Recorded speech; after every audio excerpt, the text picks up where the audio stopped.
Назарыңыздарда Кубанычбек Аркабаевдин «Бала талашкандар» романы. Эстелген эски сүйүү 3 бөлүмдүн уландысы. Окуп аудиолоштурган Жылдыз Турсунбаевна. Улан облустук оорукананын алдына таң атпай келди. Оорукана кызматкерлери жумушуна шашыла басып келе башташканда Заремага кокусунан жолугуп калгандай түр көргөзүүнү максат кылган ал оорукананын бийик тепкичинде туруп ишине келе жаткан ар бир аялга кунт кое карап күткөн кишисин тааныбастан өткөрүп жибербөөнүн аракетин кылды. Анткени менен улан Зареманы алыстан эле жазбай тааныды. Ак жумалынан келген сулуу чумак жүзүн сумсайтып, алды жагына тике карай тигилип, зымпыйган узун боюна түз кармап, кынтыксыз классикалык кийими менен ого бетер сүрдүү тартып, тыкылдай басып жакындап келе жаткан ага алдынан чыккан ким болсо да жол бошотуп тайсалдачудай. Бир кезде өзү шынаарлап жүрчү, шынга бойлуу, сырдакана жароокер кыз өзгөрүп, ак сөөк, кебетелүү интеллигент айымга айланыптыр. Эгер улан аны жолуктурарын азыр билбесе, тааныбай калмак экен. Ошентип жакындап келген ал алдында турган уланды карап да койбой түз басып өтө бергенде жигит шашылыш үн катты. Зарема, кечиресиз, сиз Заремасызбы? Кандай баратса ошондой тык токтогон ал өзүнө кайрылган жигитти бүшүркөй караганда гана катаал жүзү жумшара түшүп жылмайды. Сиз улансызбы? Ооба, уланмын. Кандай Зарема? Ден соолуктар, иштер жакшыбы? Жакшы. Өзүң каяктан? Ушундай эле. Мында жаткан тууганыма келгем. Сен ушул жерде иштейсиңби? Ооба. Канча жылдан бери көрүшө элекпиз. Зыңкыйган айым болгон турбайсыңбы? А сен өзгөрбөпсүң. Ошол эле бойдон экенсиң. Ооба, мен ошол эле уланмын. Айылдасыңбы? Ооба. Убактың болсо отуруп сүйлөшпөйлүбү? Зарема. Кап, мен шашып атпадым беле. Азыр консилиумда. Канчада бошойсуң? Түштө. Мен да түшченде кайра келгени калдым. Анткени тууганым кем карчымды алып келип берчи деп жатат. Ошондо жолуксак болобу? Болот. Жаракат бөлүмүнө кирип сурасаң эле менин кабинетимди көрсөтүшөт. Болуп туранда түштө кире кетем. Мейли. Кокусунан кезиккендей түр көргөзсө да Зареманын өзү менен мамилешүүдөн качпасы байкалган соң экинчи жолугушууга жол ачылган улан түшченде анын кабинетинин эшигин бир-эки тыкылдатып уруксаат сурамыш этип, бирок жооп күтпөй эле кирип барды. Зарема өзү жалгыз отурган экен. Ордунан тура калды. Кайрадан ал жай сурашкан соң улан сөз тизгинин алып, өзүн кызга уккан Заремага чечиле сүйлөп берип, өз жашоосу тууралуу, аялы менен балалуу болбогондугунан улам ажырашканы жөнүндө кеп салды. Ал тургай ата-энеси небере көргүсү келип, ар кайсы кыз келинди сунуштап, үйлөнүүсүн талап кылып жатканын да жашырбады. Улан келгенде жардамчысына үстүнө эч кимди киргизбөөсүн тапшырган Зарема үн катпастан анда-санда баш ийкеп коюп гана ашыкча сөз айтпай угуп отурду. Качан улан сөзүн токтотуп, өзүнөн сөз күткөндөй түр көргөзгөндө гана окууну бүткөндөн бери эле ушул ооруканада иштеп жатканын, андан башка жашоосунда эч өзгөрүү жок экенин айтып келип, 5 жыл мурунку шагын сындырганы үчүн кечирим сураганында үнү дирилдеп, көзү жашылдана түштү. Зарема андагы катасы үчүн эмес, азыркы айласыз абалынан улам ызаланып турганын боолгулугун улан махабаты үчүн күрөшпөстөн, чала тааныш бирөөгө үйлөнө калган өзүндө да күнөө бар экенин мойнуна алгыча жооткотуп, өткөндү унутуп, жакшы келечек үчүн күрөшүш керек экенин айтып, андагы каталарды азыр да оңдосо болорун кыйытты. Ушул сүйлөшүүдөн соң экөөнүн ортосу кадимкидей жакындашып, жылуу мамиле кайрадан орногонсуду. Мындан улам улан эч тартынбай эле Зареманы кечки тамакка чакырып, ал кандайдыр бир тартына түшүп макул болду. кезинде көңүлүн катуу калтырганы, эми болсо башка бирөөдөн боюнда бар экени кандайдыр бир иренжитип турса да, анын кайсы эркекти болсо да кайдыгер калтырбаган татынакайлыгы менен жароокер наздыгы Уландын мурдагы сезимдерин козгоп, көптөн бери ургаачыга жакындай элек жанын бир топ азгырып койду. Максаты бул аялды торуна түшүрүп, аялдыкка алуу болгондон кийин Зареманын бир кездеги ошол шагын сындырганын өз алдынча жаштыкка шылтады. Азыркы абалын анын ургаачылык алсыздыгынан пайдаланган Касенден көрдү. Ага өзүнүн тукумсуздук оорусун жашырып, балага зар болгон ата-энесинин талабын тезинен аткарып, неберелүү кылып, өзүлөрүн бактылуу сездирүүдөн өткөн жакшылык жок эле. Ушинтип убактылуу болсо да көйгөйдү чечип, бул кетирген катасын кийин оңдомой болду. Бул максат үчүн ал тургай жүрөгүнө бекем орношкон жаркынайды убактылуу болсо да четке жылдырып, өзүнүн азыркы айласыздыгын ал кийин жолукканында туура түшүнөрүнө, кечирерине ишенди. Ошон үчүн көп көйгөйгө көз жумуп, Зареманы алып кетүү үчүн бардыгына бармай болду. Аны менен жолугушчу жерди болжошуп чыккандан кийин көчөдөгү автоматтан Жайнагүлгө чалды эле ал азыр эле Зарема менен кол телефон аркылуу сүйлөшкөнүн айтты. Көрсө өзү чыгып кетери менен Зарема курбусуна чалып, болгонун болгондой айтып берип, эмне кылам деп кеңеш сураптыр. Кубанганын жашыра албаган ага Жайнагүл улан колуңду сурап калса макул болгун дептир. Бул туңгуюктан чыгуунун бирден бир жолу экенин айтыптыр. Касен менен бир айдай жашаганын айтуу же айтпоо керек экени боюнча кеңеш сураганында Жайнагүл бул жагдай боюнча эч нерсени жашырбоо зарылдыгын, кийин кокусунан бул чындык билинип калса арты жаман болорун, анын үстүнө кыз эместигин эскертип, андан көрө азыртан бүт чындыкты сыртка чыгарып, ал Шумпайга алданганын айтышы керек экенин, эгер Уландын өзүндө чындап көңүлү болсо, ага деле карабастыгын айтыптыр. Бир гана боюнда бар экенин жашырууну кеңеш катары бериптир. Өзүнүн кандай кылуу боюнча кеңеш сураган Уланга Жайнагүл коркпой эле Заремага үйлөнүү боюнча сунушун айта берүүсүн, анткени курбусунун бул баш кошууга көңүлү бар экенин, андай болбогон күндө да анын макул болбоско аргасы жогун айтып, шыктандырды. Кыскасы, иш өзү каалагандай жолдо баратты. Күтүүсүз эле тоскоолдуктар чыга калбаса, баары жайында болчудай. Эң негизгиси Зареманын өзү менен баш кошууга көңүлү болуп жатканы болчу. Ал айнып эле кетип жолу болбой калбаса, башка жолтоолуктарды жеңсе болмок. Шаар борборундагы Мен деген ресторандардын бириндеги Зарема менен болчу жолугушууга Улан гүл көтөрүп барып, аны кучактап бетинен өбө жакшылап учурашып, илберинки мамиле кылып, үзүлүп түшө сыйлагыча аркы беркин айтып, тамаша кептен козгоп, ортого жайдары абал жаратып алгандан кийин гана келечек тууралуу маанилүү кепти козгоду. Зарем, менин өмүрүмдөгү эң жакшы күндөрдүн бири ушул күн болду десем жаңылышпайм. Анткени сени кайрадан жолуктурдум. Ошон үчүн мен өткөндү козгогум келбейт. Анда азыркыга караганда жаш экенбиз. Турмуштан тажрыйбабыз да аз болчу. Ошондуктан ката кетирдик. Буга жараша турмуштан жолум болгон жок. Тагдыр экен, кайрадан жолугушуп отурабыз. Мени кубандырганы экөөбүз бири-бирибизди түшүнүштүк, кечириштик. Ичке жаман ой сактабай минтип ак дасторкон четинде сыр чечишип отурабыз. Мен ушуга кубанам, деп жай сүйлөп, жадыраган жүздө Зареманы карады эле, ал да жагымдуу жылмайып, башын акырын ийкей сөз урчугун улады. Улан, мен да ушул күнгө абдан кубанып отурам. Кезинде жаштык кылып шагыңды сындырдым эле. Ал үчүн дагы да кечирим сурайм. Өзүң айткандай, мен дагы өткөнгө кайрылып өкүнгүм келбейт. Ошон үчүн мамилебиз мурдагыдай эле ысык бойдон калышын каалайм, деп келип сөз таппай калгансып токтоло калганда, Улан ордунан учуп туруп, бир аттап үстөлдү айланып өттү да Зареманын далысынан кучактап, жүзүнөн сүйгүчө жалоорой сүйлөдү. Мамилебиз мурдагыдай ысык бойдон калса, анда биз кайрадан кыз жигит экенбиз да. Рахмат, Зарем. Сен мени абдан кубандырып койдуң. Бир кезде сени кандай болбосун өзүмдүкү кылганга аракет кылбай чоң ката кетирдим эле.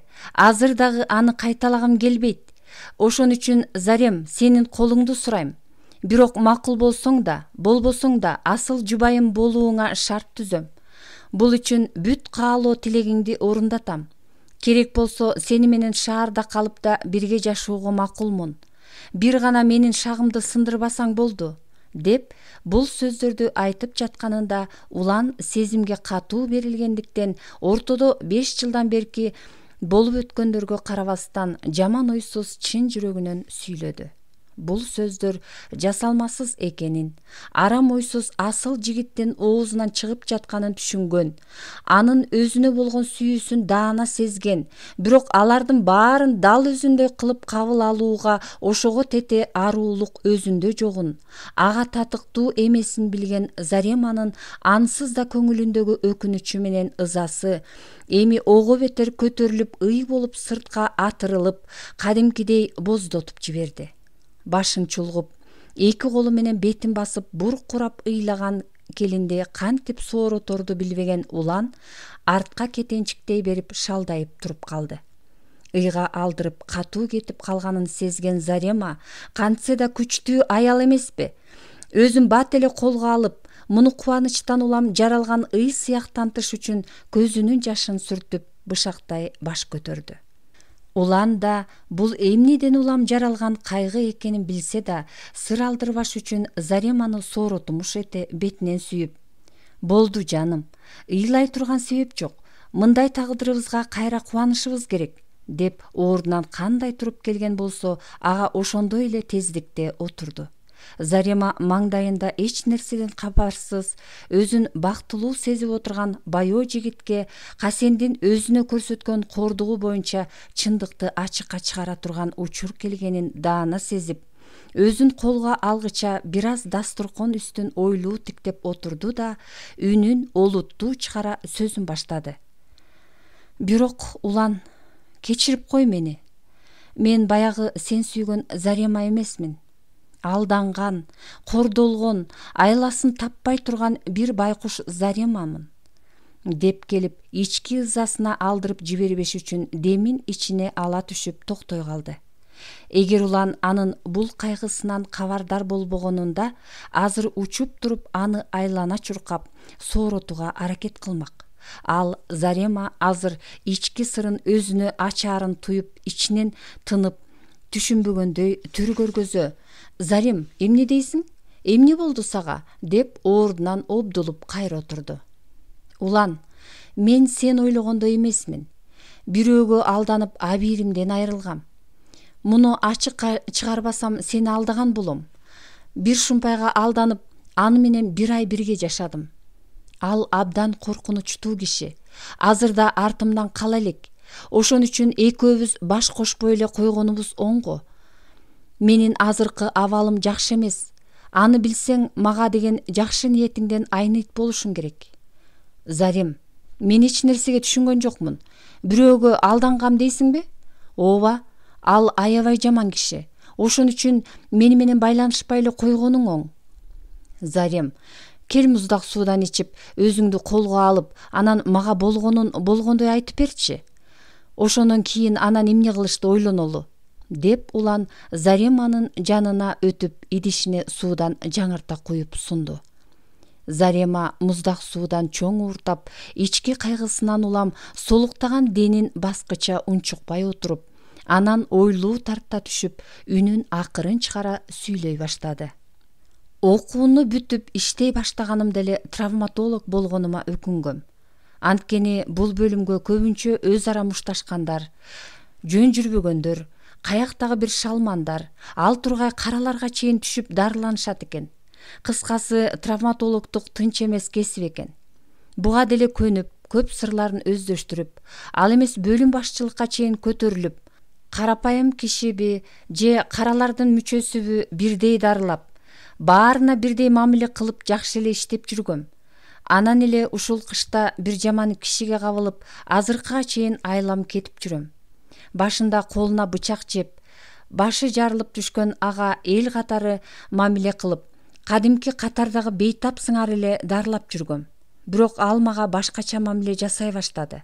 Артымдан калбай жүгүрүп, айланчыктап, жактырып калганын айтып, кымбат баалуу белектерин берип, жакшы сөздөрүн арнап, ал тургай колумду сураганга чейин барып, кыскасы мени өзүнө ийиткенге катуу аракет кылды. Мен байкуш кантмегилем, өзүм карадалы кыз болсом, жанымда андан башка жылуу сөз айткан жигитим болбосо, буга жараша ал өзүн чыныгы эркек катары көргөзүп, жакшы сөздөрү менен белектерин аябай атса жүрөгүм жибип, баш ийип берип, кыз жигит катары жүргөндөн башка аргам калган жок. Анын үстүнө ал жөн жердин баласы эмес экен. Кадимки мурда премьер-министр болуп иштеген Мамбеталиевдин жалгыз уул экен. Колунда байлыгы да, бийлиги да бар ага мен ким болуп калыптырмын. Ой боюма койбой бат эле өзүнө имерип алды. Каалаганымды аткарып, башымды айландырып салды. Акы төлөп, ар кай жерде жашап, өз үйүм болсо деп кыялданган мага 2 бөлмөлүү батир алып берди. Бирок ал үйгө көчүп барган эле күнү зордуктаганы аз келгенсип, бир жума сыртка чыгарбай алып жатты. Тагдырыма айласыз баш ийип, мынча болгондон кийин ата-энемдин алдына барып макулдук алып, эл катары үйлөнүүсүн талап кыла баштадым. Ал буга макул болгону менен создуктуруп жүрө берди. Анан бир күнүн кызуу болуп келгенинен ичкендерди жаман көргөн жаным катуу кагып койдум эле, ал менден аша жинденип, жаактан ары катуу чаап, басынткан жаман сөздөрү менен сөгүп, өзүнүн аялы, 2 кызы бар экенин, мен токолу экенимди, тагдырым өз колунда турганын, кааласа жумушумдан да кетирип, батиринен да кубалап чыгып, ал тургай шаарда жашатпай коерун, колунда акчасы менен бийлиги турганда карадалы кыз эмес, мен деле кыйындарды чөгүлөтөөрүн айтып, кадимкидей мактанбаспы? Мунун баарын айтканында уккан кулагыма ишене албай, нес болуп туруп калыпмын. Анан өзүмө келе калып, кетмекчи болгонумда 1-2 уруп ордума отургузуп койду. Дагы чыр салсам өлтүргөндөн да кайра тартпачудай. Ал түнү эптеп таң атырып, эртеси ал уктап жатканда качып чыктым. Жумушумдан башка кайда бармак элем? Келип иштеп жүрсөм артымдан келиптир. Түндө ашыкча сүйлөп койгонун айтып, кечирим сурамыш этип, аялы бар экенин мойнуна алып, бирок аны менен ажырашып атканын, аны бир жаңсыл кылса эле ата-энемдин алдына барып үйлөнөөрүн айтып актанымыш этти. Мурда аз болсо да ага деген жылуу сезимим бар болчу. Ушундан кийин жүрөгүм биротоло сууп, көрөйүн деген көзүм калган жок. Ал күнү жумушума жолтоо болбосун суранып, кетирип жиберип, кечинде батириме барбай жакын тууганымды гана кетип калдым. Ошондон баштап андан качып жүрөм. Ал мени өзүнө зордоп аял кылса да, жүрөгүмө зордук менен ээлик кыла албасын билип, азырынча жакшы мамиле кылып, көп катуу кете элек. Ар кимдерден өз алдынча сураштырсам, аялы менен ажырашпай эле чогуу жашап атышыптыр. Анысы 2 кыз төрөгөндөн кийин эле төрөттөн калгандыктан эркек уулду болуш үчүн экинчи аял алмай болуптур. Ошентип жүргөнүндө тагдыры тайкы мен ага жолугуп калыптырмын. Мен эч качан бирөөнүн токолу болгум келбейт, улан. Андан көрө өлгөнүм артык. Же бир жакка качып кете алсамчы? Касендин укуругу узун, кайдан болсо да таап алат. Ал менин артыма аңдуу коюп койгон. Азырда анын көзүн эптеп жазгырып, сени сыйлаганымдан улам мында келдим. Башка бирөө менен жолукканымды билчү болсо, ал жөн койбойт. Болгону ушул, улан. Ошон үчүн мен баягы Зарема эмесмин. Сенин шагыңды сындырганыма азыркыга чейин абдан өкүнүп келатам. Азыр эми кеч болсо да колумду сурап атасың. Бул сунушуңа мен макул боло албайм. Анткени сага татыктуу эмесмин. Бул биринчиден. Экинчиден, жана айтканымдай Касен экөөбүздү үйлөндүрө койбойт. Ал каралар менен байланышы бар абдан коркунучтуу неме. Сени ага каршы коюп убалыңа кала албайм. Зарема дагы бирдемелерди айтчудай болуп барып унчукпай калды. Бул күтүүсүздүк болбосо да, көңүлүндө айтайын деген сөзү даяр болгону менен улан эмне дээрин билбей отурду. Улан ойлорун топтоого короткон бул тынымда Зарема андан жакшы сөз угуудан үмүттөнгөн жок. Ордунан туруп басып кетсе да таң калмак эмес. Бирок уландан күтүүсүз жооп угулду. Мындай акмактар кайдан жаралат деги? Эмне колунда байлыгы менен бийлиги болсо эле аларга баары уруксатпы? Зарем, алтыным, иттин кожоюну болсо карышкырдын кудайы бар деген жакшы сөз бар. Коркпо, баардыгы жакшы болот. Анткени арамдыкка таянып иш кылгандардын арты дайыма туюк. Анан сактанганды Кудай да сактайт дегендей, бир аз этиеттенип иш кылсак эле бул кыйынчылыктан чыгып кетебиз. Эң негизгиси сен менин сунушума макул болсоң болду. Антпеген күнүңдө да мен сага жардам берем. Ал шумпайдан куткарганга аракет кылам. Мындай кылбоого менин адамкерчилигим менен жигиттик ар намысым да жол бербейт. Жана айтканымдай мурдагы турмушубуз менен ортодогу таарынычтарды унутуп, жаңы жашоо баштоого кол кармашып умтулалы. Сен бир гана менин сунушумду кабыл алсаң болду. Калганын өзүм жайгарам. Өзүң колдоп турсаң, мага эч кандай касендер коркунучтуу эмес. Улан, сен жакшылап ойлондуңбу? Касен абдан жаман киши. Ал эч кимди аябайт. Анда байлык, бийлик, кара күч да бар. Ошон үчүн жакшылап ойлон. Ойлондум, Зарем. Сен макул болсоң эле болду. Башкасынын баарына кайылмын. Анын байлыгы менен зордугуна каршы биз да арга табарбыз. Рахмат, улан, колдоп койгонуңа. Мен сенден чыныгы эркек менен жан күйөр достун колдоосун сезип атам. Андыктан чын жүрөгүмдөн чыккан сунушту кантип кабыл албай кое алам? Баардык кыйынчылыктарыңды тең бөлүшкөнгө даярмын. Мен сендикмин, жаным. Муну уккан улан ордунан учуп туруп, бир аттап Заремага жетип, аны кучактап жалооруп турду. Рахмат, жаным, сунушумду кабыл алганыңа. Баардык кубаныч кайгыңда бирге болууга даярмын. Сен үчүн баардыгына кайылмын. Сага рахмат, улан. Мени туура түшүнгөнүңө, чыныгы жигиттик колдооңо. Экөө бир кезде кыз жигит болуп сүйлөшүп жүрүшкөндөгүдөй бек кучакташып, аймалаша өбүшүп турушту. Аздан кийин алар махабаттын жан балкыткан таттуу абалынан чыгышып, жанаша отуруп кандай кылып баш кошушту кеңешишти. Демилгени өз колуна алган улан таласка барып ата-энесинин колунан кадимки салт менен алып кетүүнү сунуштады эле. Касенден корккон Зарема буга каршы чыгып, өзүн шаардан түз эле ала качкан сыяктуу алып кетип, анан атасын бир-эки кишиси менен ачуу басарга жиберүүсүн айтты. Сүйбөгөн адамга баш кошуусу аргасыз болуп жаткандан кийин көп шаң салтанатты каалабаган улан бул сунушка дароо макул болду. Ошентип убакытты создуктурбоону туура көрүшкөн алар турмуш жолуна бирге аттанар күнүн кийинки жуманын 6-күнүнө белгилешип, ага чейин улан айылга барып, ата-энесине үйлөнөрүн айтып, кам чомун көрсө, Зарема бул жактагы иштерин жайгарып, жумушунан отпуска алмай болду. Бир айдан ашык убакытка созулчу эмгек өргүүсүн айылга барып өткөрүп келерин айтып, касенди жазгырып, бул калпты айлана чөйрөсүндөгүлөргө да жарыялап, болушунча сак болуп, кылдат даярданмай болду. Кыскасы, бир топко чейин отурушуп, бул жарым-жартылай жашыруун үйлөнүүнүн планын майда чүйдөсүнө чейин сүйлөшүп тарашты. Касенден коркконуна карабай, Зареманы туугандарынын шаар четиндеги үйүнө жеткирип койду.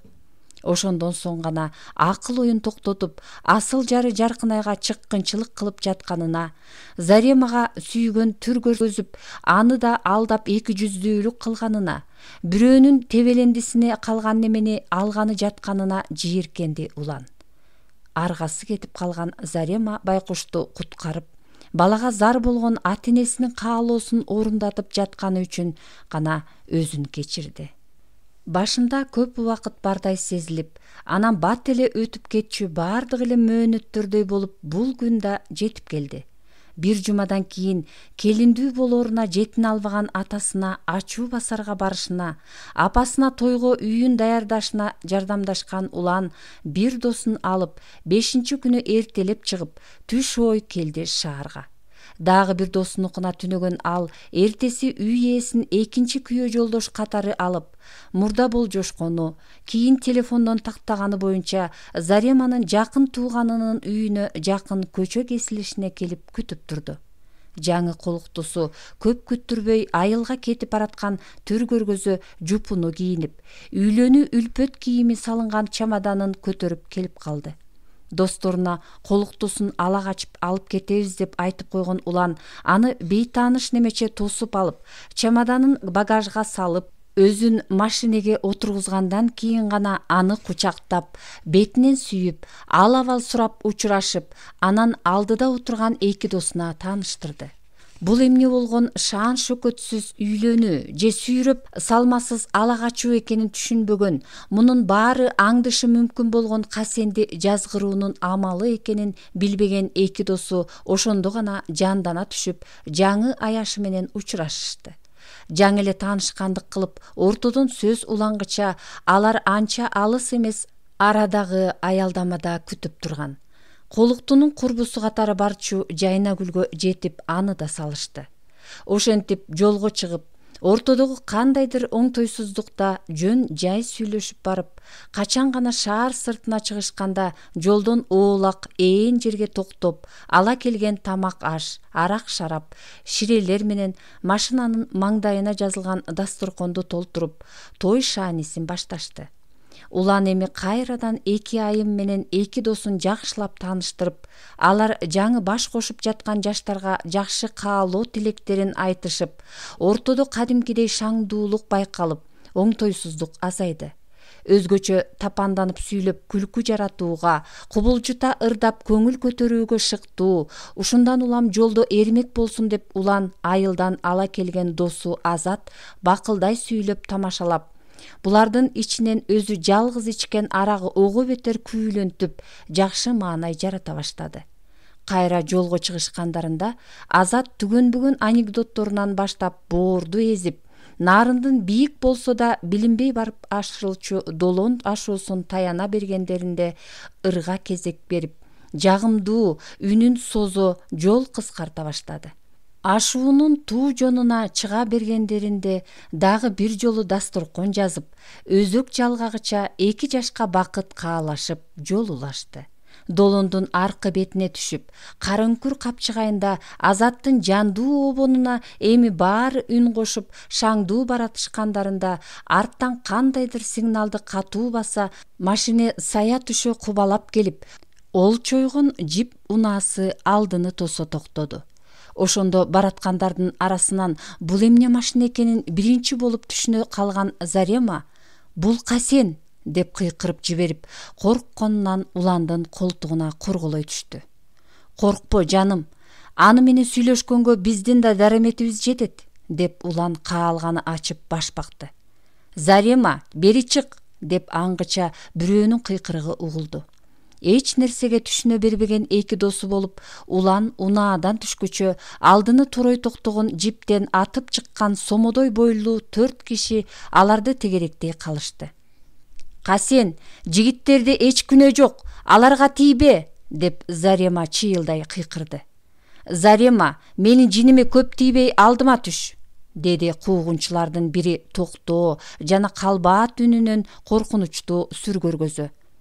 «Жигиттер, силерге эмне керек?» деп улан достору менен алардын алдын турой чыгып, ооздорун жийип алгыча, бул алибеттүү десе алибеттүү, бойлуу десе бойлуу, мушташ үнөр менен машыккан немелер 3 досту бир-эки жолудан уруп кулатып, кол кычуулары канбай калгандай муштумдарын ушалап, алардын кайра турушун күтүп, мыскылдуу жылмая солдойо туруп калышты. «Эй, эселик, түшпөйсүңбү? Мени чанып тапкан немең ушулбу?» деп Касен ордунан обдулуп тура албай аткан Азаттын үстүнөн аттап, ый аралаш сүйлөнүп түшүп келе жаткан Зареманы колдон алып дегдеңдете сүйрөп жөнөдү. Куугунчулар кандай түшсө, ошондой эле Зареманы алып унаасына отурушканда, ичке тепки жегенинде машинеге жөлөнүп барып жерге отуруп калган улан ордунан теңселе түшүп барып туруп, артка кылчайып, унаага баш багып, анын арткы орундугун көтөрө берип, ал жактан кош ооз мылтык сууруп чыгып шарактата октоп, бир-эки аттап, зордукчуларга жакындап асманды карай атып жиберди. Бул учурда көлөмдүү машине тар жолдо шар бурула албай алдыга, артка кетип жаткан болчу. Жаңы эле өз максатына жетип, бурулса эле артка зуу койгону калган Касен баш болгон куугунчулар кулак тундура тарс эткен үн чыкканда эмне болуп кеткенин түшүнбөй калышты. Ошол замат терезеден кош оозу үңүрөйүп, азыр эле ок бүркүп жиберчүдөй болуп мылтык сунулуп, «Токто, жайлап таштайм!» деп уландын жаалданган кыйкырыгы ага удаалаш чыгып, машинени токтото калган айдоочунун желкесине мылтыкты калды. Саамга тынчтык орной түшүп, кароолго илингендерди калтырак басты. «Ит аткандай кылам тимеле!» деп сөгүнүү аралаш ызырынды улан ошого жараша. Жагдайды түшүнө калган Касен эми өзүн кармап үн катты. «Ата албайсың, сендей суу мурундун адам атышы каякта?» «Ата албаймынбы? Ме анда!» Тарс эткен мылтыктын үнү кайрадан кулак мээни тундурганда, жиптин маңдайкы айнектери быркырап, сыныктары отургандарга чейин чачырады. «Эми бир сөз айтчу болсоң, мына мунуңдун мээси чачырайт!» деген улан мылтыгын шарактата бир заматта октой салып, кулагы тунуп, жаагы ысый түшүп, өзүн жогото жаздаган айдоочуга кайра такады. Мылтыктын сүрү абдан коркунучтуу болчу. Андыктан эми эч ким үн ката алган жок. Мөөрөйү үстөн боло түшкөн улан эми буйрук бере сүйлөдү. «Зареманы түшүр. Болду атам. 3кө чейин санайм. 1.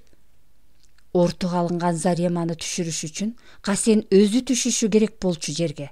Андыктан ал бутун сунуп эңкейип жерге түшүп келе жатканында, эми анын желкесине мылтык такаган улан ызырынды. «Мээңди чачырата атайынбы я? Сендей айвандарды антсе да жарашат. Экинчи алдымдан чыксаң өлдүң. Ошон үчүн көзүмө көрүнбөй жүр!» деп капталдан ары бир тээп окчуңдатып, Заремага жол бошотту да, ал түшкөндө артка кетенчиктей берип, өз кишилерине кайрылды. «Тезирээк машинеге түшкүлө.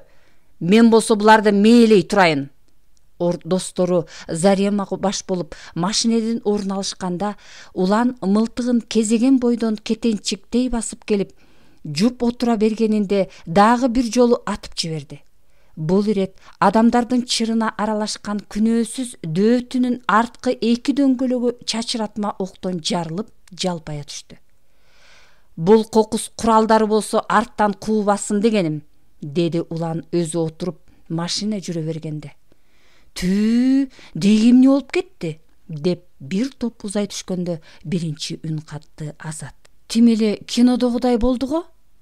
«Улан, муну аябай жаман киши дебедим беле. Эми бул өч алат, ызаланып калды», деп Зарема ый аралаш сүйлөп, уланды карыдан ала берди. «Ошондой экенин ырас айтып коюпсуң. Болбосо даярданбай чыгып, колуктумду тарттырып жиберип элге шерменде болмок экенмин», деди өзүнө ыраазы болгон тийде улан. «Кыйын болуп аткан эмелер мылтыкта калганда шымдарына кое бербей жаздашты го тим эле. Жарайсың, уке, мергендигиңди көргөздүң», деди Азат муштум жеген көзүн күзгүдөн карай берип. «Көзүмдө эле көрүктөп койгону болбосо. Мылтыкты ала чыгып туура кылыпсың. Булардын өзүлөрүнө жараша мамиле керек. Куралдары деле жок окшойт. Бирок буларың милицияга арызданчулардан эмеспи?» деди айдоочулук милдет аткарып бараткан мырза. «Өздөрү биринчи тийишти. Андайларды билесиң да, иллашпайт. Арызданчу болсо Азаттын көгөргөн көзүн көргөзөбүз да. Сеники көгөргөн жокпу? Менин оозум калбыйды. Үйлөнүп бараткан жигиттин эч жери эч нерсе болгон жокпу?» Жайнагүл кепке аралашты. «Болбосо Касен каралардын кишиси. Ал катуу ыза болуп калды. Өч алганынан сак болушубуз керек», деп Зарема ортодо кайрадан пайда боло баштаган жакшы маанайга суу септи. «Кара болсо карадыр. Алардын аймагы шаар. Аягына барбай койсо кутулабызбы? Өз жеримден болсо ага өлүп баратса да алдырбайм», деп улан ишенимдүү сүйлөп, жаңы колуктусун жооткотту. «1 жыл бою балайын өткөрүп жата бергиле да, шаарга барбай. Ха. Анда эмесе ырдын кайсы жерине келдик эле? Сен баштачу жерине. Ошентип той да болду, тойдун эртеси да болду. Бул баш кошууга бирден бир жетин албай кубангандар Байөмүр ата менен Ырыс энели. Алар бул жакшылык үчүн колдо барын чачкандан кайра тартышкан жок. Анан кантишсин, өздөрүн очор бачар кылчу, үйүнө кут береке киргизчү бүлө келип жатса, жаңы келин Жаркынайдай илберинки кыймылдап оокат кылганды билбегени менен ал сыяктуу өзүлөрүн илгертпей түшүнүп, адамга жароокерлиги жок болсо да периштедей көрүшүп, өз кызынан да жакшы мамиле кылышты. 2 жаш болсо башында шам шаракат тойдун шары менен, анда айтылган жакшы каалоо тилектердин арты менен дагы да жакындашышты. Андан кийин аял эркекти кумарга алдырышты. Жаш денелердин талабына жакшы шарт түзүп берген төшөктө биригишти. Өтө ысык түндөрдү өткөрүп, сыртынан сүйүшкөндөрдөй көрүнүштү. Бирок ортолорунда сүйүү жок болгондуктан бат суушту. Өзгөчө жүрөгү Жаркынай деп соккон Заремага турмуштук зарылдыктан улам аргасыз баш кошкон, анын Касен менен болгон мамилесин, ал тургай андан боюнда бар экенин, муну өзүнөн жашырып жатканын билгендигинен улам ортодо көзгө көрүнбөгөн дубал бардай сезилди. Көп бериле бербей бат оолактады. Муну Зарема да дароо сезди. Уландын өзүнө карата сүйүүсү жогун, боору ооруп гана үйлөнгөнүн тез түшүнүп, бул үй бүлөнүн балага болгон зарын, Байөмүр карыянын өз тукумун улантышына бүткүл өмүрүнүн маңызы катары карай турганын билгенинде, курсактагысы өзүнүн негизги көзүрү экенин түшүндү. Ал жаңы үй бүлөсүнө аздан аралашып, айыл жерине акырындан көнүп баратты. Шаардагы карьера жасачу жумушуна, жеңил желпи турмушуна ичи ачышып, айласы жоктон араң жүрдү. Андан айырган Касенди ого бетер жектеди. Кайра бир туруп, пенделик ою менен анын койгон шарттарына кур намыска алдырып макул болбогонуна өкүнүп да жүрдү. Өзү чанып кеткенинен кийин өзгөчө арттан кубалап келерин келип, уландын мылтыгына кабылып, шагы сынып, ыза болгонунан соң мындай кордукту эч качан көрбөгөн, аны менен эч келише албаган Касен акыры өч албай коймок эмес. Ушундан улам да Зарема шаарга кайтуудан коркту. Эмгек өргүүсү бүткөндө аргасыз кайтып барып ишин улантмак же биротоло бошонуп келмек. Бирок көп өтпөй эле ал иштин зарылдыгы болбой калды. Анткени чогуу иштегендер чалып, ордуна башка бөлүм башчы дайындалганын билдиришти. Буга көп ишене бербей, жетекчисине чалды эле ал өзү да мындай күтүүсүздүккө түшүнбөй калганын, абдан таң калып жатканын, бирок бул жогору жактын көрсөтмөсү катары ишке ашырылганын тастыктады. Ошондо гана бул Касендин өч алуусунун башталышы экенин түшүнө калды. Ал атасы аркылуу министрге чыгып, облустук оорукананын жаракат бөлүмүнө өз кишисин отургузуу менен өзүнөн өч алып, бир ок менен 2 коен атса керек. Бул чети гана болчу, Касендин өч алуусу алды да эле. Анын сунган колу акыры бул жака да жетмек. Улан деле кимдин буйругун басканын түшүндү. Андыктан шаарга барбай кое турууну чечти. Бара турган деле зарылдыгы жок болчу. Эми башкага үйлөнүп алганынан кийин Жаркынайдын бетине кантип карайт эле. Аны издеп таап, чоо жайды түшүндүргөн күндө деле экөөнүн кайрадан биригер жолу буулган соң эч бир пайда, кандайдыр бир негиз да жок болчу. Жаркынай өзүн канчалык жакшы көрсө да, мамилени тымызын жүргүзүүгө бармак эмес. Анын үстүнө Зарема менен түбөлүк бирге түтүн булата аларына ишенген жок.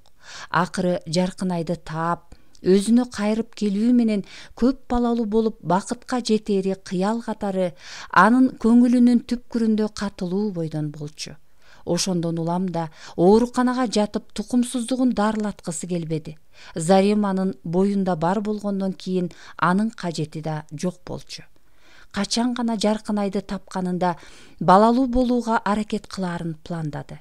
Эми Жаркынай менен үйлөнүп алганымды билчү болсо, башканын колун кармап кетпейби деген коркунучтуу сана пайда болуп көңүлүн эзе баштады. Ушундан улам да Зарема төрөп бергенден кийин баласын ата-энеме калтырып, өз жолуна түшүп кетсе, өзүм Жаркынайды таап, бир кездеги бактылуу жашообузду улантсак деген да азгырык ойго жетеленип жүрдү. Ошентип күндөр өтүп жатты. Үйлөнгөндөрүнө 1 айга жакындаганында Зарема уланга кош бойлуу экенин билдирди. Бул жаңылык менен эбактан тааныш, тек гана аны качан, кандай шартта айтар экен деп күтүп жүргөн. Балким боюнда жок болбосун деп күмөндөнүүдөн улам коркуп да кетчү болгон. Андай болчу болсо, өзүнүн тукумсуздугу ачыкка чыгып, дарыланууга туура келип, Заремадан балалуу болуп калышы мүмкүн экенин, антсе да ага бала аркылуу биротоло байланып калаарын ойлоп коркуп жүрдү эле. Муну угуп кадимкидей сүйүнүп да кетти. Бул жаңылыкты укканда ата-энесинин кубанычы койнуна батпай калды. Болжол боюнча карында жаткан Туюкбайдын айы 1 айдай эле болсо да неберелүү болгондой катуу сүйүнүштү. Заремага ого бетер жылуу мамиле кылып, көзүнө карап, бөпөлөп эле калышты. Анын бул эркелиги уланга таптакыр жаккан жок. Үй жумуштарын илең-салаң жасаганы, кеч турганы, аял катары өз милдетин начар аткарганын жактырбай, 1-2 ирет катуу айтып, көп эле жолу жөн жай эскертти эле кулагынын сыртынан кетти. Анын мындайлыгына жини келгени менен жашабай жатып кер муруп айтышканыбыз жакшы эмес го, бара-бара өзү түшүнөр деп жайына койду. Дээринде жок немени тарбиялап жүрөмбү? Түбөлүккө бирге жашабагандан кийин эмне болсо ошо болсун. Мындайы кийинки ажырашуума кошумча шылтоо болуп берет. Кайра мунусу жакшы эмеспи? Атамдардын алдында Жаркынайдын баркын көтөрүп, деп кол шилтеди. Алан сайын Жаркынайдын баркы билинип, сүйүүсү артты. Көңүлдөгү сагынычы ого бетер көтөрүлдү. Ата-энеси деле эки келинин аргасыз салыштырышып, Жаркынайдын аял жана адам катары Заремадан төөчөлүк өйдө экенин түшүнүшкөндөрү менен бала деп так каткан алар Зареманын кемчиликтерине көз жумушту. Анткен менен улан менен Зареманы күндүзгү үй ичиндеги ар кандай ташпиштер, кээ бир көйгөйлөр менен көр оокат, түнкү ысык төшөк бириктирип, кадимки эрди катындарча жашай башташты. Анча чоң эмес, кичине да эмес, ырыскы кафеси шаардын борборунан анча алыс эмес элдүү маалада жайгашыптыр. Айтканындай эле Жамшит Жаркынайды бул кафесинде жалаң палоо басып иштеген Хусан аттуу өзбек ашпозчуга жардамчы катары кошту. Моул кызга аш басканды жакшылап үйрөтмөйүн үйүңө жибербейм, деп Жамшит ага талапты катуу койду. Хоп, майли ака, кадырыңыз жан бөлсүн, деп мүнөзү элпек Хусан ака бул кызга палоо басканды канчалык бат үйрөтсө, ошончолук тезирээк эмгек өргүүсүн алып, 1 жылдан бери бара элек үйүнө барып келерин түшүнүп, Жаркынайдан өзүнүн үйрөнгөнүн ар кимге эле үйрөтө бербөөсүн талап кыла өтүнүп, сөзүн да алып, ошол эле күнү бир жеген адамды экинчи дагы жегиси келгендей кылып тамшандырган палоо демдөө өнөрүн үйрөтө баштады. Жаркынай бардык эле аялдардай палоо басканды билчү. Бирок Хусан аканыкы андан таптакыр эле айырмаланат экен. Даамы да укмуштуудай кайталангыс болчу. Ошон үчүн да шаардын туш тарабынан ырыскы кафесине көп адамдар атайы келип, бул атактуу ашпозчунун ашын демдетип жегиче Жамшиттин да ишин жүргүзчү. Хусан аке мындай өзүн багып келе жаткан өнөрүн ар кимге эле үйрөтө бербей, кызгангандыктан жанына жардамчы албайт экен. Ал тургай иштеп жатканында да башкалардын кара боосун талап кылат тура.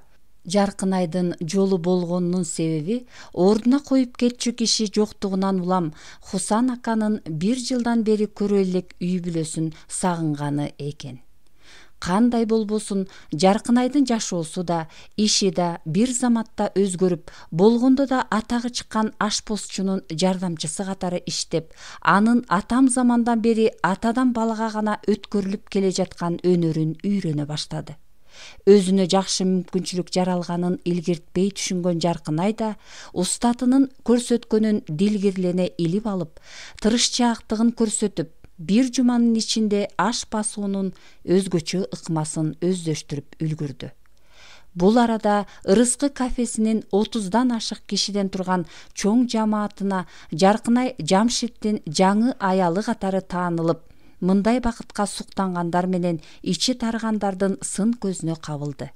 Буга Жамшиттин аны айланчыктаганы, жакшы жумуш берип, өнтөлөй мамиле кылганы, кечинде машинеси менен ой боюна койбой үйүнө жеткирип барганы себеп болду. Андыктан Жамшит жокто кафеде кандайдыр маселе жаралса, Жаркынайга кожейке катары кайрылгандар да болду. Мындайда ал иш боюнча эч нерсе билбесин сылык түрдө түшүндүрүп кутулуп жатты. Ал эч ким менен чечилип сүйлөшпөй, сырын ачпай, Хусан аканын жанынан чыкпай, андан өзгөчө аш басуунун сырын өздөштүрүүгө далалаттанды. Бул арада Жамшит жарык маанайда Жаркынайдын өзүнүкү болоруна ишенген түрдө көңүлдүү жүрдү. Бирок Жаркынай убакыт өткөн сайын бул кишиден корко баштады. Анын ар бир аялга жага турган жакшы мамилеси, камкордугу Жаркынайды тетрисинче чочулатты. Эгер Жамшит минтпегенинде Жаркынайдын андан кетип калуусу оңойго турмак. Азыр эми анын сунушуна терс жооп берүүсү жакшылыкка жамандык кылгандай сезилип турду. Чынында Жаркынай Жамшиттен жакшы адамдын үлгүсүн байкаганы менен күйөө катары элестете алган жок. Тулку бою толук болсо да, илберинки кыймылдап, кафени ийкемдүү башкарып, андагы майда чүйдөлөрдөн бери көз салган, көптөргө караганда жашоодо көп ийгиликтерге жетишкен, аны көп нерсени байкабаган тоң мүнөз, дене мүчөсү чыныгы жигиттердикиндей сындуу, улан менен салыштыра келгенде купулуна толбой жатты. Муну жөн гана уланга көнүп алганынан көрүп, жакшы адамдан иренжибейинчи, шагын сындырбайын деген оюн оңдоого канчалык аракеттенсе да, бул ишкерлиги ийгиликтүү өнүгүп бараткан бардар адамга көңүлү тартпай туруп алды. Ал сайын уланга болгон сагынычы артып, көргүсү келип, сана аркап, сүйөрүн аны ойлогон сайын сезчү болду. Ошондо ал жакшы көргөн жары менен ажырашуусунда эч кимдин күнөөсү жоктугун ойлоп, бул да болсо тагдырдын сыноосу экенин түшүнүп, андан татыктуу чыгуу керек экенине көзү жетти. Эгер Жамшиттин сунушуна макул болсо, өмүр бою өзүн жектеп өкүнүп, уландын алдында күнөөлүү сезип жүрүп өтмөк. Ошондон кийин ага кокусуна жолугуп калса, көзүн кантип карамак? Ушулардын баарын ойлоп келип, Жамшиттен канчалык эрте кетсе ага да, өзүнө да жеңил болоорун билип, түйүнчөгүн түйүүгө көп эле белсенди. Бирок Хусан акенин аш басуу өнөрүнө кызыккандыгынан улам бир жума кармалды. Аңгыча Хусан ака бир жумалык эс алууга кетип, өзүнө аш босчулук милдет жүктөлгөндө бул кафеде дагы кармалууга туура келди. Аш басууну үйрөнүп алгандан кийин кафени аш босчусуз калтырып басып кетсе, адамгерчиликке жатпай калмак. Андыктан Хусан ака келгиче эмне болсо да чыдап иштөөнү туура көрдү. Баскан ашы болсо аныкынан кем калышкан жок. Ал тургай кафе жамаатынан мактоо да укту. Өзгөчө Жамшит палоосун мактап жеп, кат-кат рахматын айтып, жараткан өзүнө жакшы адамды жибергенине жетине албай жаткансыды. Ал сайын бул камкор эркектен чочулады. Боюн ала качып, Хусан аканын келерине аз калганынан улам гана качып кете албай жүрдү. Эгер улан экөөнүн сүйүүсүнө кандайдыр жарака кеткен болсо, көңүл калтырышса, Жаркынай бул адамга сезимдерин акылына баш ийдирип туруп жар болуп берет болчу. Ошондой эле балалуу боло албаганына өзү күнөөлүү болсо, уландын багын байлабай бир кеткенден кийин көзүнө көрүнүүнү ойлоп койбойт эле. Төрөй алган башка аялга баш кошуусуна эбак жол ачмак. Эми ажырашкандарынан кыйла убакыт өткөндөн кийин ичтеги сагынычы менен сүйүүсү сүрөп, эмгиче өз күнөөсүн билип, тукумсуздугунан дарыланды болуш керек деген үмүт менен уланга жолугууну эңсей баштады. Мындан улам да Жамшиттен кетүүгө белсенди. Муну Жамшит өзү да тездетип жибербеспи? Мурунку күнү жумуш бүткөн соң Жамшит Жаркынайды каршылыгына карабай жеткирип барган. Жолдо ката бири-биринен кандайдыр тартынган экөө эч кандай сөз жалгаштырышпаган. Анан ашкананын короосуна кирип токтогон соң ыкчам кыймылдаган Жамшит машинеден түшө калып, арттагы Жаркынайды түшүрчүдөй болуп барганы менен эшикти ачып умтула берген аны кучактап калбаспы. Байке, бул эмнеңиз? Кое бериңиз, деп чочуп кеткен Жаркынай булкуна берип бошонуп оолактаганда Жамшит колдон ала калып: Жаркын, ойлондуңбу? Канча күтөм? Келчи жаным, мени зарыктырбай. Эмнеден кылчактайсың? Деп келатканында Жаркынай бир булкунуп бошонуп, экинчи эшиктен чыга качып, үйдү карай жүгүрүп жөнөдү. Жаркын, деп Жамшит бул күтүүсүздүктөн улам селее отура калды. Үйгө кирип эшикке кулак түргөн Жаркынай анын бир топко чейин отуруп, анан кеткенин машиненин от алган үнүнөн улам билди. Жамшит эртеси кечке чейин көрүнгөн эмес. Анын кече 2-де жорукка бараарынан корккон Жаркынай буга ичинен сүйүнгөн, бирок бекер эле кубаныптыр. Жамшит кечинде пайда болуп, кандайдыр сурданган түрдө маанайсыздай жүрдү эле. Бир маалда той өткөрүп жаткандар тааныштар окшойт. Залдагы элге аралашып кеткен. Жаркынай баскан палоосун чыгарып берип, идиштерди шашылыш жууп, ашкананын полун сүрүп жатканында үстүнө жүзү тамылжыган Жамшит кирип келип: Жаркын, бүгүн кичине сепетип алдым. Кечирип кой. Эски досумдун тою турбайбы? Хе-хе-хе, деп жасалма күлүп туруп калбаспы? Эч нерсе эмес, байке. Досуңуздун тоюнда көңүл көтөрүп койсоңуз эч нерсе болбойт. Күнүгө ичип атпагандан кийин, деп Жаркынай өз иши менен алектене баштады эле. Жамшит ага 2 аттап жетип, колунан швабрасын алып, окчун таштап, арак сасыган илеби менен кучактай берип, өрөпкүй сүйлөгүчө өпкүлөп кирбеспи? Жаркын, таштачы. Мен жактырган аял заты мындай жумуштарды жасабашы керек. Сеничи, мен тим эле алаканыма салып бөпөлөп алам билсең. Ичпегенди ичирем, жебегенди жедирип, макул эле болсоң болду, калганын өзүм. Байке, башка күнү сүйлөшпөйлүбү? Менин да көңүлүм жок, сиздин да табыңыз жогору экен. Андан көрө залга чыгып көңүл ачыңыз. Мен сизди кубандыра албайм бүгүн, деп боюн ала качып оолактагыча шашты. Сен, карындашым, эмнеге чыдамымды кетирип жатасың? Айтчы. Маал катасың эле, маал катасың. Кыздан бетер. Баалангандын да чеги бар, эй. Мени ким деп ойлойсуң, ия? Шагымды сындырчу болсоңчу, деп тартып өпкөн, жел өпкөн болуп, келиндин терс мамилесине деми суугандыктан сес көргөзө сүйлөндү. Шагыңызды сындырайын деген оюм жок. Бүгүн шарт жок, башка күнү сүйлөшөлү деп эле жатам. Шарт бар, эң сону шартты түзүп берип жатам го. Кантип эле ошол тоо таш кыдырган мергенчи күйөөңдөн өйдө болбой калайын? Ошон үчүн бааланбагын. Бааланчу болсоң, макул, байке. Бирок эртең сүйлөшөлү.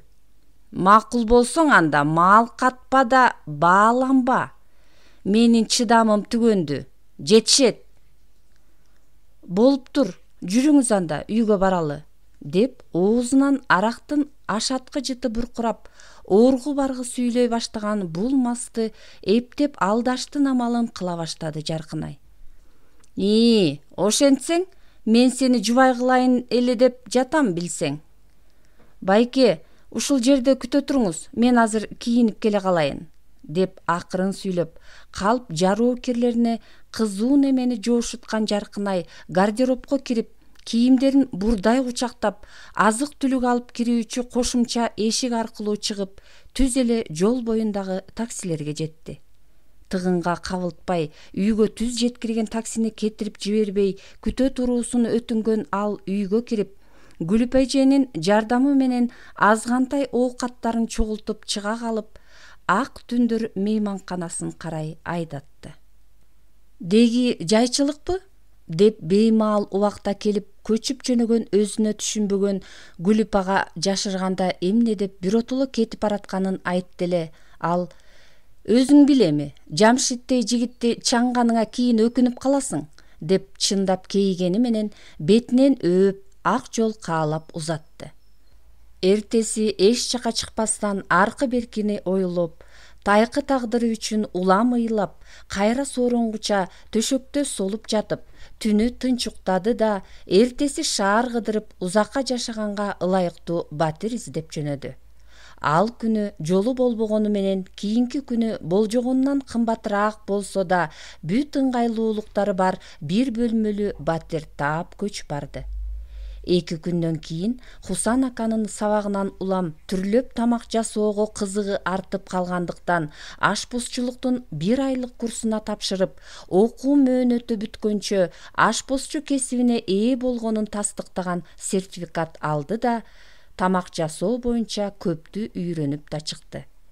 Бош отура албаган жаны эртеси эле жумуш издей баштап, бир топ аракеттерден кийин 10 күнгө жетпей шаардагы Мен деген кафелердин бирине ашпозчунун жардамчысы катары жумушка орношту. Күндүзү Куран окутулуп, кечтен түн ортосуна чейин той өткөрүлгөн бул тойканада жумуш токтобогонуна жараша жакшы да таба баштады.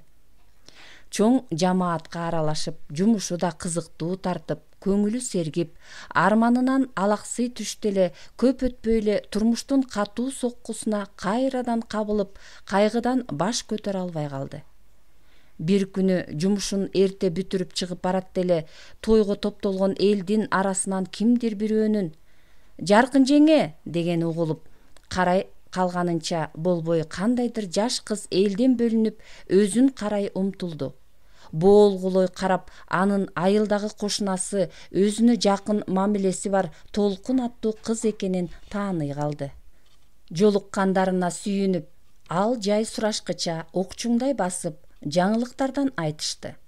Айылдан кеткенинен бери жердештеринен эч кимге жолукпаган Жаркынай ушул тойканада ашпозчунун жардамчысы болуп иштеп жатканын кыскача айтып өтүп, бир жума мурун айылга барып келгенин божураган Толкундун кебине кулак төшөдү. Эч деле орчундуу жаңылык жок айылда. Жатат баягыдай эле. Барсам элдин баары тытынып, жер айдап, малдарын тоого кетирип атышыптыр. Бай өмүр аталар деле эл катары жашап жатышат. Улан байке шаарга эл ташып, таксист болуп иштеп жатыптыр. Бирок мен кетерде сурасам, азырынча каттай элекмин деди. Кебетеси машинасы бузулса керек, же башка себеби барбы сураган жокмун. Аялы медик экен дешти, бирок иштебей эле үйдө экен. Эмне? Аялы дейсиңби? Улан үйлөндү беле? Уккан кулагына ишенбеген Жаркынай суроолорду жаадыра Толкундун сөзүн бөлдү. Жеңе, эмне уккан эмес белеңиз? Кечирип коюңуз, мен сизди укту экен дегем, деп ойлонбой сүйлөп, онтогон ооруга чалдыккансыган Толкун оңтойсуз абалда калып, өңү боп-боз болуп селее туруп калган Жаркынайды кучактай калды. Улан үйлөнгөн дедиңби? Каңырыш уккансып Жаркынай кайталап сурады. Кечирип коюңуз, мен сизди укту экен дегем, деп суроого так жооп бербесе да, жаман кабардын чындык экенин бышыктады Толкун. Уландын бул эмне кылганы? Мен биякта ал экөөбүз кайра жашайбыз деп жүрсөм, деп Жаркынай Толкунга көңүл бурбай өзү менен өзү сүйлөшүп жаткансып күбүрөндү. Жеңе, кечирип коюңуз, сизди өзү кетип калды деп айтышты эле да мага. Эч нерсе эмес, Толкуш. Мага сен болбосоң да башка бирөөлөр айтышмак. Биринчи укканга жаман боло түштүм окшойт. Улан экөөбүз ажырашканыбыздан кийин ал өзү билет да эмне кылышты. Кой, болуп туранда, камтама болбо, мен кеттим, шашып бараттым эле, деп бул жерден алыстагыча шашып, окчуңдай бергенинде араң кармап турган ыйынын ооздугун кое берип, бур курап жиберди. Бирок кайгы, күйүт, ыза, таарынычты ыйлап азайта албады ал. Көңүл түпкүрүндө армандын булагы бардан бетер түгөнбөдү алар. Өзүнөн өзү качып кете албай, жанын коерго жай таппай, каткырык жаңырган жерден кабагын карыш салып өтчү болду. Күмүш күлкү жаңырчу жерде каңырыгы түтөп жүрдү.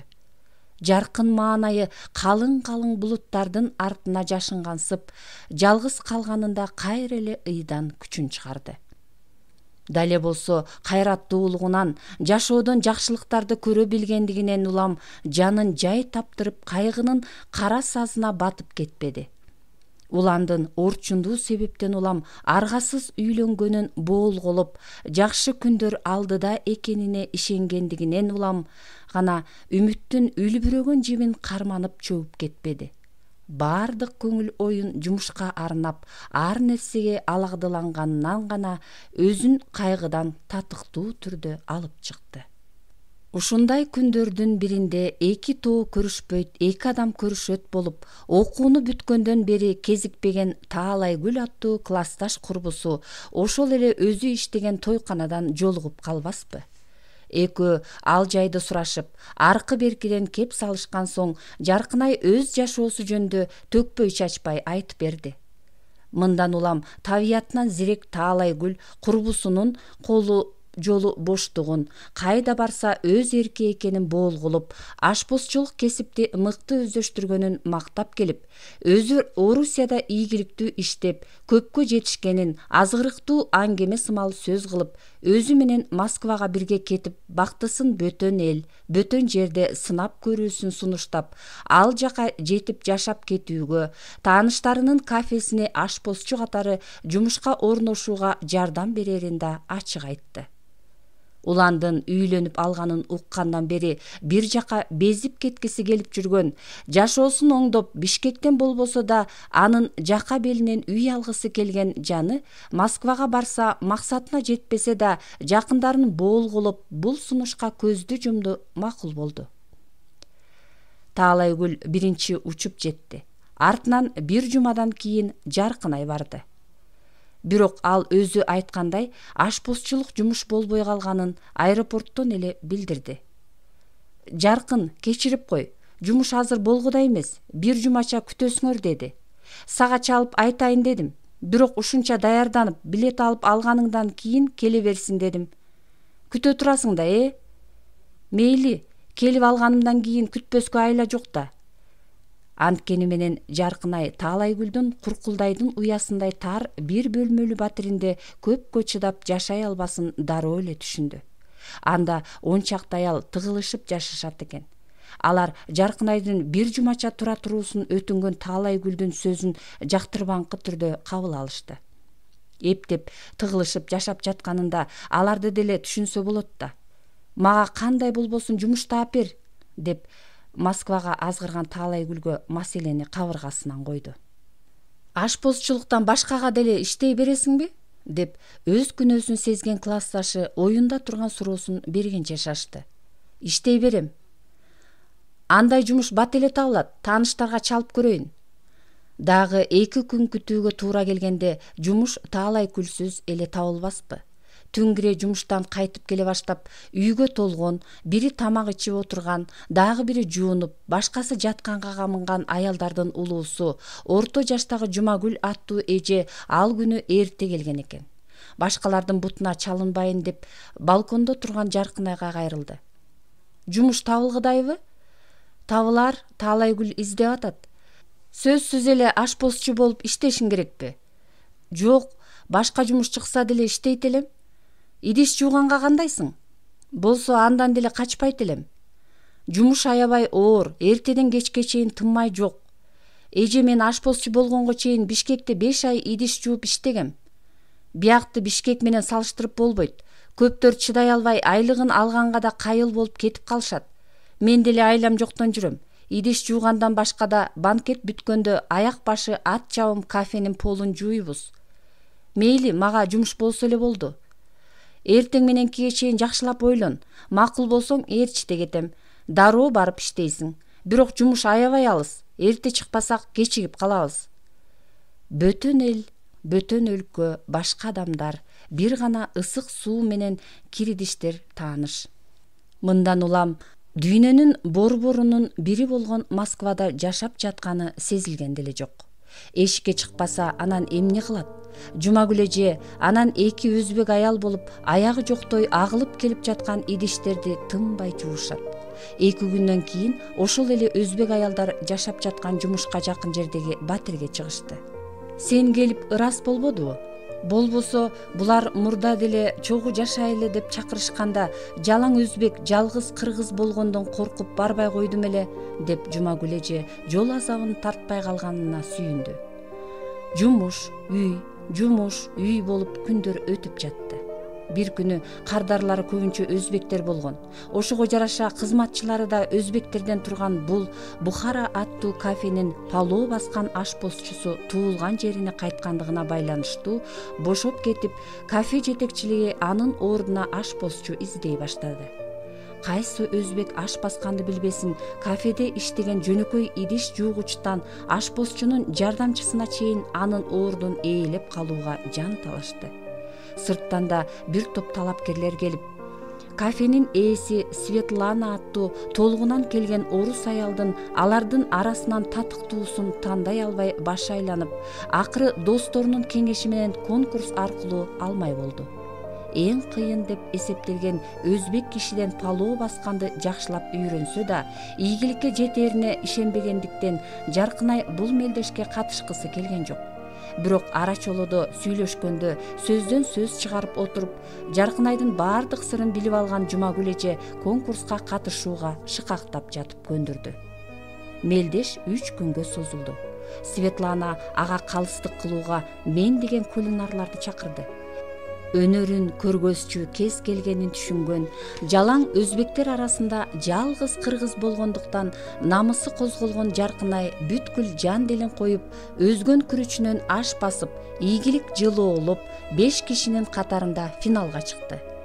5 палоо тең бири-биринен калышпай даамдуу болгондуктан калыстардын жеңишке татыктуусун тандай албай баштары катты.